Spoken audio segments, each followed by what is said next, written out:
স্বামীজি যান্ত্রিকতাকে পছন্দ করতেন না। বিবেকানন্দ হৃদয় দিয়ে সবকিছুকে বিচার করতে চেয়েছেন।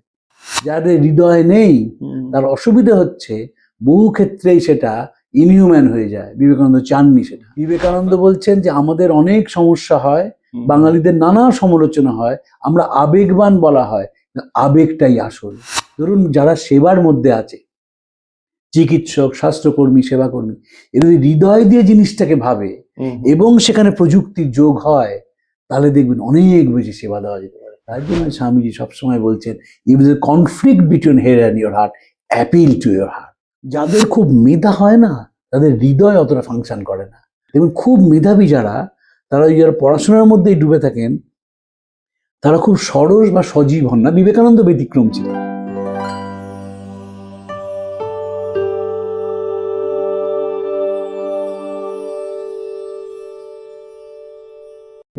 নমস্কার। স্মরণে, মননে, চিন্তায় ও চেতনায় স্বামী বিবেকানন্দ পডকাস্টে আপনাদের সকলকে সাদর অভ্যর্থনা ও আমন্ত্রণ জানিয়ে আজকে আমাদের অনুষ্ঠান শুরু করছি। আজকের অনুষ্ঠানে বাক্যালাপে অ্যাজ ইউজুয়াল আমার সঙ্গে বসে আছেন শ্রী তরুণ গোস্বামী। তরুণবাবু, স্বাগত আমাদের পডকাস্টে। আমি যেরকম আগে বারবার বলে থাকি যে পডকাস্ট জমে উঠেছে এবং পডকাস্টের নানা রকমের কমপ্লিমেন্টও পাচ্ছি, আবার ছোট ছোট একটুখানি বকুনিও বোধহয় পাচ্ছি। আমি জানি না সেটা তাদের জবে, কারণ ইন্ডিভিজুয়ালি প্রত্যেকের হয়তো সেই এ ধরে আমরা উত্তর দেওয়া সম্ভব হচ্ছে না, তবে চেষ্টা করব যতটা সম্ভব যদি তেমন ইন্টারেস্টিং কিছু থাকে উত্তর দেওয়ার। আচ্ছা তরুণবাবু, আজকে আমার প্রশ্ন দুরকম। একটা হচ্ছে অতি পরিচিত যে যে কি বলবো, যে অতি পরিচিত স্বামীজি সম্বন্ধে যে পরিচিত আমরা শুনে, যে উনি, এবং আপনার কাছেই শোনা, আপনি বলতেন যে স্বামীজি বলতেন যে when there is a conflict between your head and heart, appeal to your heart. তো এটা নিয়ে আমাকে অনেকে প্রশ্ন করেছে। To be honest, I am also a bit confused. অনেকে বলে যে দেখ, হেড অ্যান্ড হার্টের তফাৎটা কোথায়? হার্ট তো হেড থেকেই আসে, বা আমরা সমস্ত কিছু তো কানেক্টেড বিটুইন হেড আর হার্ট। এই কনফ্লিক্টটা কি ধরনের হতে পারে, and appeal to your heart বলতে কি মিন করছে, এটা নিয়ে যদি আপনি একটুখানি এক্সপ্লেন করেন। স্বামীজি যেটা বলতে চেয়েছেন, স্বামীজি যান্ত্রিকতাকে পছন্দ করতেন না। বেশ। স্বামীজির চিঠিতে লিখছেন যে যন্ত্রে চোখ দিয়ে জল পড়ে না। যন্ত্রে চোখ দিয়ে জল পড়ে না। বেশ। যখন আপনি অ্যাপিল টু ইয়োর হেড হবে, আপনি যন্ত্রে পরিণত হবেন। আপনি রুটিন করবেন, রুটিন করছেন, তার সঙ্গে হৃদয়ের কোনো যোগ নেই। তাই জন্য বলছেন, if there is conflict between head and your heart, appeal to your heart. যে কাজ করবেন সেটা হৃদয় দিয়ে করবেন। একটা জ্বলন্ত উদাহরণ আপনাকে, ইংরেজি ভাষায় আর নতুন শব্দ যোগ হয়েছে, বলে ইকাগাই। কি ইকাগাই? বেশ।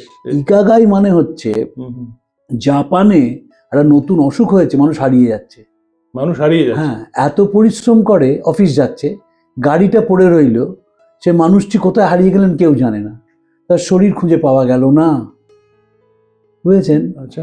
ইকাগাই মানে হচ্ছে তুমি যখন কোনো কাজ করবে, সেই কাজের মধ্যে 4টে ভাগ থাকতে হবে। প্রথম থাকবে হচ্ছে প্যাশন, তারপর ইমোশন, তারপর ভোকেশন, তারপর প্রফেশন। এই হচ্ছে হেড। তাই জন্যই প্রথমেই বলা হচ্ছে প্যাশন। যদি প্যাশন না নিয়ে কাজ করো, তুমি যন্ত্রে পরিণত হবে। এবং যন্ত্রের অসুবিধে হচ্ছে যে যন্ত্র কিছুদিন, মডার্ন টাইমস, ওই যন্ত্রই হয়ে যাচ্ছে মানুষ, তার সঙ্গে হার্ট যোগ হচ্ছে না। তাই জন্য স্বামীজি বলছেন কনফ্লিক্ট হার্ট। কেন হার্ট? বিএফ স্কিনারের একটা চমৎকার বই আছে, বিয়ন্ড ফ্রিডম অ্যান্ড ডিগনিটি। সেখানে তিনি শ্রীরামকৃষ্ণের অত্যন্ত পরিচিত একটি ঘটনার মনোবৈজ্ঞানিক ব্যাখ্যা দিয়েছেন। আচ্ছা। আমরা তো জানি যে শ্রীরামকৃষ্ণ যাচ্ছেন, যেতে গিয়ে সে মথুর মোহনকে বলছেন, দরিদ্র মানুষদের আমার দরকার নেই তীর্থে যাওয়ার, এদের আগে খাওয়ার ব্যবস্থা করো, মাথায় তেলের ব্যবস্থা করো, তবে আমি যাব, পোশাকের ব্যবস্থা করো, তবে আমি যাব। স্কিনার বলছেন, এই যে মানুষগুলোকে ঠাকুর দেখছেন, এরা কতখানি পণ্ডিত, কতখানি আধ্যাত্মিক সচেতন, সেটা দেখছেন না। দেখছেন যন্ত্রণার মধ্যে মানুষগুলো আছে, তার হৃদয়টা সেখানে পৌঁছেছে। বিবেকানন্দ হৃদয় দিয়ে সবকিছুকে বিচার করতে চেয়েছেন। স্বামী লোকের সঙ্গে সবসময় বলতেন, যখন কোনো আইন অনুসরণ করবে, তার মধ্যে যেন হৃদয় থাকে। হৃদয় দিয়ে আইন আমরা তো করি না, আমরা যন্ত্রের মতো হয়ে যাই। যখনই আপনি মাথা ব্যবহার করছেন, অ্যানালাইজ করছেন, শুধু ড্রাই অ্যানালিসিস, যাদের হৃদয় নেই তার অসুবিধা হচ্ছে বহু ক্ষেত্রেই সেটা ইনহিউম্যান হয়ে যায়। বিবেকানন্দ চাননি সেটা। আপনার উত্তর থেকে আমি যদি একটু ইনফারেন্স করি যে আপনি মাথাটাকে বলছেন যন্ত্র হ্যাঁ। আর হৃদয়টাকে বলছেন আবেগ, এম আই রাইট? আমি বলছি মাথাটাকে যন্ত্র এবং হৃদয় চালিকা শক্তি, চালিকা শক্তি, আচ্ছা, ড্রাইভিং ফোর্স। আমি সেখানে আবেগ বলছি। Driving force. Okay. দেখুন আইনস্টাইন তার আইডিয়াস অ্যান্ড ওপিনিয়ন্স গ্রন্থে বলছেন কন্ট্রোলড ইমোশন। বিবেকানন্দ বলছেন যে আমাদের অনেক সমস্যা হয়, বাঙালিদের নানা সমালোচনা হয়, আমরা আবেগবান বলা হয়, আবেগটাই আসল। আবেগটাই আসল। আবেগটাই তো সে আবেগে ভিত্তিতে করে আপনি সিদ্ধান্ত যদি নেন। ধরুন একটা সহজ উদাহরণ দিচ্ছি, আমরা যেখানে আলোচনা করছি তার পাশে খাল পাড় আছে, সেখানে দরিদ্র মানুষ আছে। এই মানুষদের কিভাবে একটু স্বস্তিতে রাখা যায়, যারা আইন প্রণেতা যদি একটু হৃদয় দিয়ে ভাবতেন তাহলে মস্তিষ্ক পরিকল্পনাটা করতে পারত। হৃদয় দিয়ে ভাবলেন না, কেউ ভাবলেন না, বছরের পর বছর ধরে কেউ ভাবলো না, এই মানুষগুলো অন্ধকারেই রইল। কিন্তু যদি হৃদয় দিয়ে ভাবতেন, বিবেকানন্দ সাঁওতালরা এসছেন, তাদের খেতে দেবেন বলেছেন, বলছেন খাওয়া দেওয়া যাবে না, তোরা সব সাধু হয়ে গেছিস, তোদের কাছে খেলে আমাদের অকল্যাণ হবে। স্বামীজি মিষ্টি খাইয়েছে, তারপর কি করবে, তারপরে তার পইতে পড়িয়ে দিচ্ছেন, ব্রাহ্মণত্বে তুলছেন তাদের এবং বলছেন আজকে আমার দরিদ্র নরনারীর সেবা করা হলো। ওই সবকটা হচ্ছে প্ল্যানিং, কি খাওয়ানো হবে ইত্যাদি। আর হৃদয়টা হচ্ছে টু শো রেসপেক্ট। যদি আমরা রেসপেক্ট দিই প্রথম এবং তারপর যদি আমরা র্যাশনাল হই, সেখানে অনেক বেশি স্বস্তি দেওয়া যায়। ধরুন যারা সেবার মধ্যে আছে, চিকিৎসক, স্বাস্থ্যকর্মী, সেবাকর্মী, এরা যদি হৃদয় দিয়ে জিনিসটাকে ভাবে এবং সেখানে প্রযুক্তির যোগ হয়, তাহলে দেখবেন অনেক বেশি সেবা দেওয়া যেতে পারে। তাই জন্য স্বামীজি সবসময় বলছেন, if the conflict between head and your heart, appeal to your heart. তোমার হৃদয়কে দাও। আমি বুঝতে পারছি, এখন আমি অনেকটাই উত্তর পেয়ে গেছি। যে অনেকে আবার বলে না যে বেশি আবেগতাড়িত হয়েও না, আবেগতাড়িত হলে তোমার ডিসিশন ভুল হবে দরকার। কিন্তু আমার মনে হয় যে মূল্যবোধের ব্যাপার যেখানে আছে, সেখানে যদি আমি আবেগটাকে বেশি প্রাধান্য দিই, হয়তো ডিসিশন অ্যাপারেন্টলি খারাপ লাগলেও সেটা অনেক বেশি। এবং সেই এক্সপেরিমেন্ট কেউ করে না। ধরুন আমি যে আজকে আপনার কাছে এলাম, এই যে এত ট্রাফিক জ্যাম ঘুরিয়ে দিল, কারণ যিনি ঘুরিয়ে দিলেন তিনি আবেগ দিয়ে ভাবলেন না, তিনি মেকানিক্যালি বললেন ঘুরে যাও। ওই যে রাস্তার কি কনসিকুয়েন্স হতে পারে ভাবলেন না। তা যদি হার্ট দিয়ে ভাবতেন তাহলে দেখতেন রিজনিংটা অনেক বেশি ফেভারেবল হতো। স্বামীজি মনে করেছেন তাই। অসাধারণ। আমি অনেক দিনের অপূর্ণ একটা, এখন আমাকে যারা জিজ্ঞেস করবে আমি কিন্তু অনেক হাসি মুখে আপনার মতো অনেক ফোর্স অ্যাপ্লাই করে হয়তো তাদের স্যাটিসফাই করতে পারবো। আচ্ছা, এবার আমার দ্বিতীয় প্রশ্ন, এটা খুব প্র্যাকটিক্যাল প্রশ্ন নয়, স্মৃতিচারণ বলুন। আপনারই মানে রেকমেন্ডেশনে, আপনার দ্বারাই পরিচালিত হয়ে সিডনিতে একবার আমার যাওয়ার সৌভাগ্য হয়েছিল এবং আপনার কাছ থেকে সন্ধান পেয়ে সিডনি আশ্রমে গিয়ে যে এই রামকৃষ্ণ মিশনের সবচেয়ে বয়োজ্যেষ্ঠ যদি বলি শ্রী ধর্মানন্দজি মহারাজ, তার চরণ ছুঁয়ে আসার আমার সৌভাগ্য হয়েছিল এবং সেখানে আপনার নামও করেছিলাম, একটা ছোট্ট ভিডিও করেছিলাম। ভিডিওটা এই আমাদের প্রাণারামে পবিত্র সূত্রে অনেক পপুলার হয়েছে, তাতে অনেক রিমার্ক হচ্ছে, আবার একজন দুজন নাকি এটা রিমার্কও করেছেন অন্যভাবে। কিন্তু আমি সত্যি ভগবান দর্শনের মতো হলো, যদিও অসাধারণ, আপনার নামও করেছিলাম, কিন্তু তিনি আজকে নেই। আজকে তিনি মানে 100 পার হয়েছেন, এটা ওটা ঘটনা। তাকে দুবার আমার দর্শনে হয়েছে। তার সম্বন্ধে আমি এত শুনেছি, ওনার লেকচার বলুন, ওনার সেই সারা পৃথিবীব্যাপী ঘুরে, এবং আপনার কাছেই শুনেছি উনি যদি সত্যি বেলুড় মঠে থাকতেন তাহলে হয়তো উনি কোন পজিশনে বা কোন জায়গায় কি স্বীকৃতিতে উঠতেন সেটাও একটা বিরাট কোয়েশ্চেন। আমি চাইবো আপনার এই based on your personal experience, আপনি যদি শ্রীধরানন্দজি মহারাজ, আমি দুজন শতবর্ষের মানুষকে দেখলাম, বেশ, স্বামী অভয়ানন্দজি ভরত মহারাজ এবং স্বামী শ্রীধরানন্দজি। এবার ভরত মহারাজের একটি ঘটনা একটু বলি, তারপর শ্রীধরানন্দজি চলে যাব। রাজীব গান্ধী তখন প্রধানমন্ত্রী, ভরত মহারাজ ভর্তি আছেন সেবা প্রতিষ্ঠানে।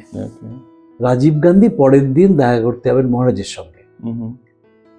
তিনি এবং পুলিশ, রাজীব গান্ধী তখন কি প্রাইম মিনিস্টার, তিনি গভর্নমেন্ট থেকে সিকিউরিটি পাস দিয়েছে। আমাদের তো সিকিউরিটি চেক হয়, যারা সাংবাদিক, সিকিউরিটি পাস দিয়ে দিয়েছে।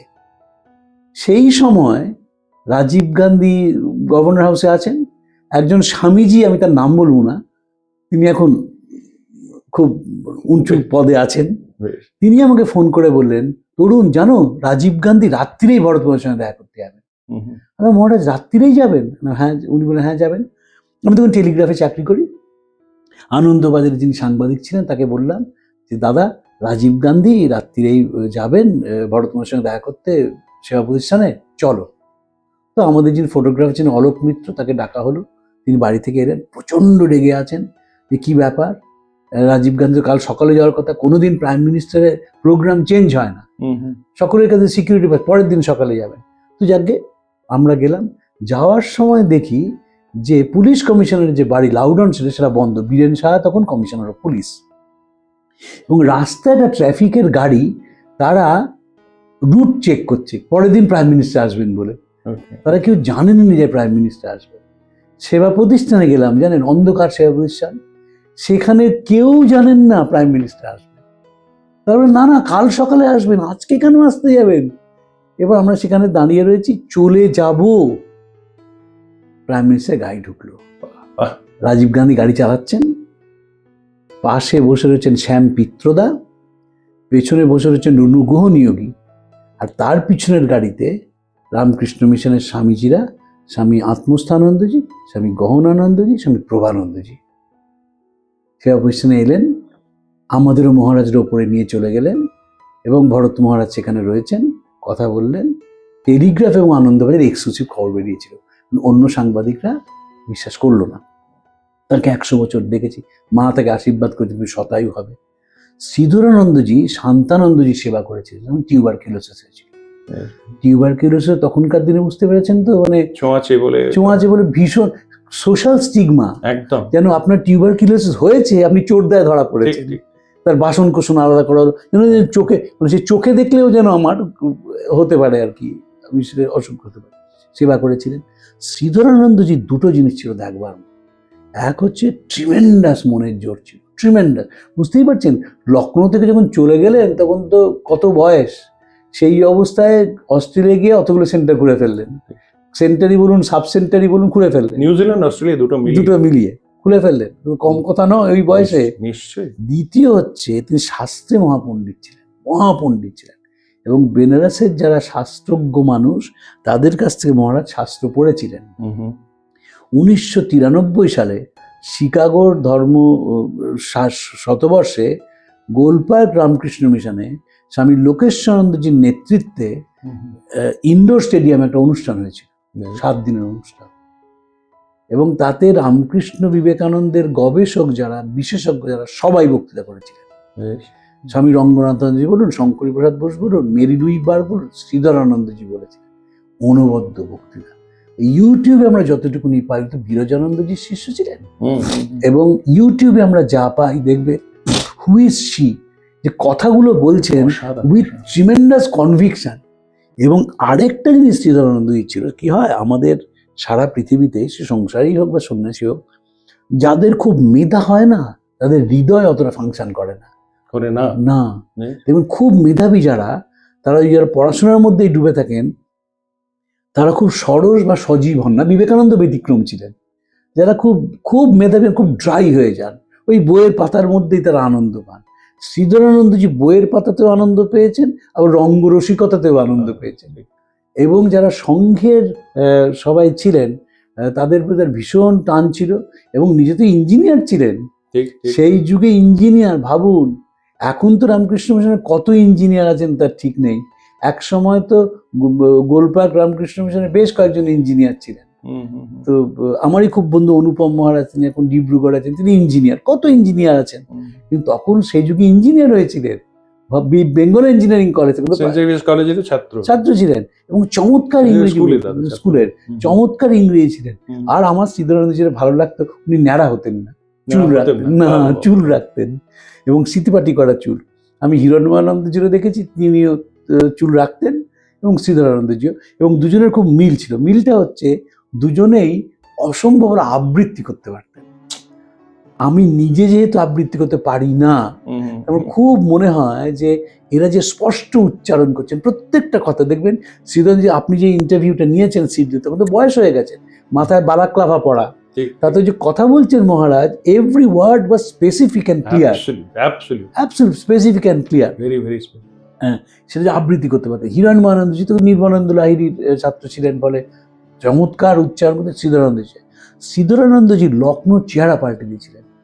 লখনৌ পলিক্লিনিক যে বিশাল হাসপাতালটা আছে, যখন লখনৌয়ের চিফ মিনিস্টার ছিলেন হেমবতী নন্দন বহুগুণা, সেই হেমবতী নন্দন বহুগুণার সঙ্গে এত ছিল তার গভীর সম্পর্ক যে লখনৌর সব বড় ডাক্তার এখানে এসে দেখাতে রোগী দেখতে শুরু করেন।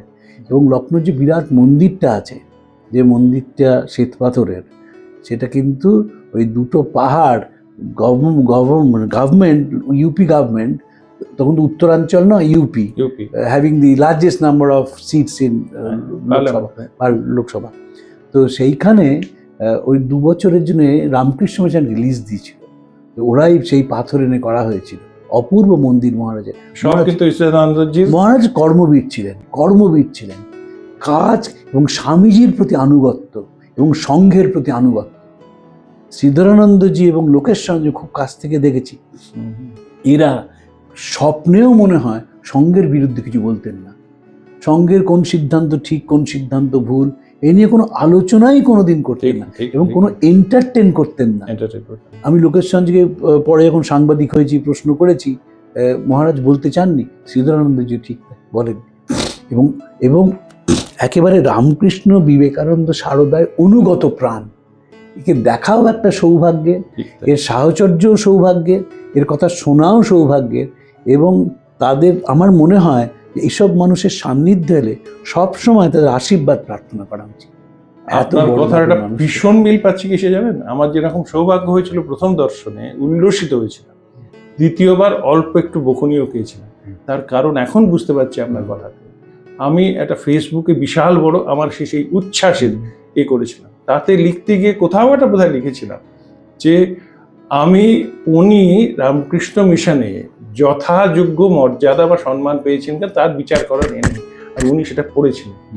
পড়ে আমাকে সঙ্গে সঙ্গে বেশ দাবড়ানো শুরু বলেছিলাম যে তোমার সঙ্গে আমার যে কথা হয়েছে সেটা কিন্তু বিটুইন ইউ এন্ড মি, সেটা পাবলিক করার অধিকার তো তোমায় দিইনি। আমি নিজেকে যথেষ্ট ভাগ্যবান মনে করি, আমি মায়ের সেবা, ঠাকুরের সেবা করতে পেরেছি, এর বেশি কোনো রেকগনিশন করতে চাই। তখন থান্ডারাস লেগেছিল, আমার চোখে জল এসে গেছিল। এই আপনার কথায় এখন মিল পাচ্ছি। অনুগত ওই যে স্বামীজি বলেছিলেন না নিবেদিতাকে, ওটা খুব দরকারি কথা, যে this math represents the physical body of Shri Ramakrishna, he is always present at the math, the instructions of the math are the instructions of Shri Ramakrishna. One who respects it respects him as well. One who disregards it disregards our Guru. এদের একটা দিব্য জীবন, যে গোটা জীবন সংঘ এবং পরিশ্রম। স্বামীজির কথা, স্বামীজি বিরজানন্দজিকে আশীর্বাদ করেছিলেন যে ঠাকুরের কাছে প্রার্থনা করি তুই আমার মতন খেটে খেটে মরে যা। এরা তাই ছিলেন, কিন্তু এরা সত্যিই খেটে খেটে মরে গেছেন। একেবারে শূন্য থেকে লখনৌ আশ্রমটিকে অত বড় করেছেন। এই মন্দিরই বলুন, এই যে বিশাল লখনৌ আশ্রম, তার যে হাসপাতাল বিবেকানন্দ পলিক্লিনিক, বিবেকানন্দ হসপিটাল, এবং সেখানে তখন আন্ডার গ্রাজুয়েট মেডিকেল কলেজ শুরু হয়ে গেছে। Lucknow is the only centre of Ramakrishna mission যেখানে আন্ডার গ্রাজুয়েট, যেমন সেবা প্রতিষ্ঠানে নার্সিং পড়ানো হয়, under graduate medical college MBBS পড়ানো হচ্ছে লখনৌ ছাড়া কোথাও নেই, বৃন্দাবনেও নেই, বেনারসেও নেই, শুধু লখনৌ আছে। সুজিত মহারাজ, মুক্তিনাথানন্দজি, তিনি খুব এবল ডিসেন্ডেন্ট আমার মনে হয়। ঠিকই আপনার কথা অনুযায়ী আমি তার সঙ্গে দেখা করেছিলাম। মুক্তিনাথানন্দজি খুব এবল ডিসেন্ডেন্ট। শ্রীধরানন্দজির নেতৃত্ব দানের ক্ষমতা ছিল এবং তিনি এই সংঘটিকে সামনের দিকে এগিয়ে নিয়ে গিয়েছিলেন। তার শরীর এখন তিনি নেই, তাই এই ইত্যবসরে আমি তাকে প্রণাম এবং শ্রদ্ধা জানাই। ধন্যবাদ। আমি আশা করব যে এই রকম একজন মহাপুরুষের আজকে যে পরিচয় ওনার কাছে পেলাম, কোনো না কোনো দিন ইনিও এককালে, যেরকম উনি বললেন যে স্বামী বিবেকানন্দর অনেক অন্যান্য পডকাস্টে বলেন, স্বামীজির শিষ্যদের সেই মূল্যায়ন করারও সময় এসে গেছে। আমি আশা করব যে এই শ্রীধরানন্দজি মহারাজের মতন যারা এই রকম কি স্বনামধন্য সন্ন্যাসী, তাহাদের নিয়েও আমাদের চর্চাটা জারি থাকবে। এবং আজকে আশা করি এই সময়ের প্রতিবন্ধকতায় আমরা একটুখানি এগিয়েও গেছি, তবুও খুব আলোচনাটা ইন্টারেস্টিং হলো বলে মাঝখানে আমরা এইরকম আলোচনায় আপনারা আমাদের সঙ্গে থাকবেন এই প্রার্থনা করি। আর কিরম লাগলো জানালে আমরা বাধিত হব। ভালো থাকবেন, নমস্কার।